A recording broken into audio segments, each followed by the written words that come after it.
వీరభద్ర కృష్ణ మన శత్రువులు ఎక్కలేరా? మన తెలుగులే శత్రువులు అయిపోతున్నాం. తెలంగాణ వాళ్ళు చూడు, అమరావతి ఏదో మా తిప్పుల కొద్దీ మేము కట్టుకుంటున్నాము.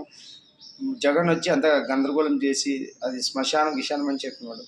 ఈ కేసీఆర్ వచ్చి ఎప్పుడు ప్రారంభోత్సవం పిలిచినాడు చంద్రబాబు, అమరావతి అప్పుడే కండబడింది. ఇది డెవలప్ అయితే మనకి ఇబ్బంది అవుతుంది. ఎందుకంటే కృష్ణా నది నీళ్ళు పుష్కలంగా ఉన్నాయి, వరదలు గిడ్డలు తట్టుకునే ప్రాంతం. మన కృష్ణా నది పొంగినప్పుడు ఏమాత్రం మనకి సమస్య రాలే, అర్థం చేసుకోవాలా. ముంబైకి ఉండదు, చెన్నైకి, బెంగళూరు ఐటీ సిటీకి ఏమాత్రం వెలుగుతుందో చూస్తున్నాం. ఇవన్నీ హైదరాబాదు, ఢిల్లీ అందరికంటే బెస్ట్ రాజధాని ఇప్పుడు అమరావతి అవుతుంది. ఇది కేంద్రం తీసుకొని చేస్తుంది. లేదంటే మన ఆయన వస్తే వీరభోగ సంవత్సరాలు చేస్తానని లేదు, సందేహం అవసరం లేదు. సాక్షాత్ ఇంద్రుని భవనమే కింద దింపినట్టు అమరావతిలో ప్రపంచ ప్రఖ్యాతి కానిస్తుంది. ఇవన్నీ ముందుకు అర్థమవుతాయి మీకు.